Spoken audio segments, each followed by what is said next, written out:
So yeah, I'm just riding and listening to um, Just Teach Ministries, right? I listen to him a lot, and I'm like he teaches a lot of different Sunday school lessons and stuff like that.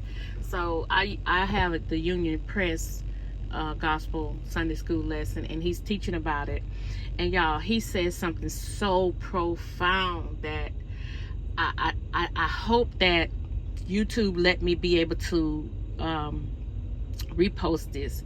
So I was sitting here waiting on the young lady to load me up the soil, but I gotta repost this if they allow me to. Listen at this. Dictated to us rules of engagement that says it's okay to treat people who are less than us as less than. But the challenge is that if we're going to call ourselves true believers, if we're going to call ourselves Christians, we cannot do what the world tells us to do as it relates to how we treat people. We can't go with society. We can't go with people. We have to go with God. We have to go according to what the Bible says. And that means that there is a standard of mutual obligation. That means treating people equal. That means treating people justly. So even if society says that it's okay to treat your spouse a certain way, no, what does the Bible say how you ought to treat your spouse? Even though the Bible says that, if you're a business owner or a manager, or a person of high rank in an organization, it's okay to treat people who are lower than you in a certain way.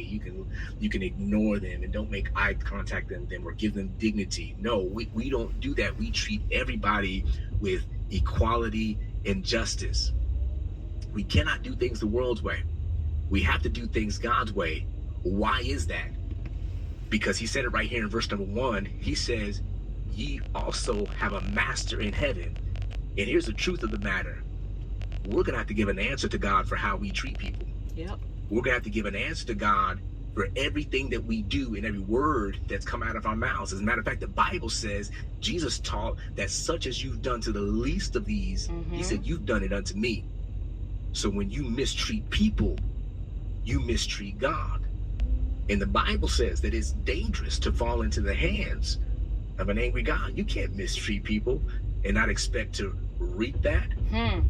So if there's any motivation you ought to have, and because understand this concept that Paul is teaching in verse number 1, even though he's using this word masters, this is a concept that can be applied to different facets of life when you have a person in a position of power who is over a person who has less power. Yes, so again, indeed. A manager to the direct reports, a person, a business owner to, to their employees.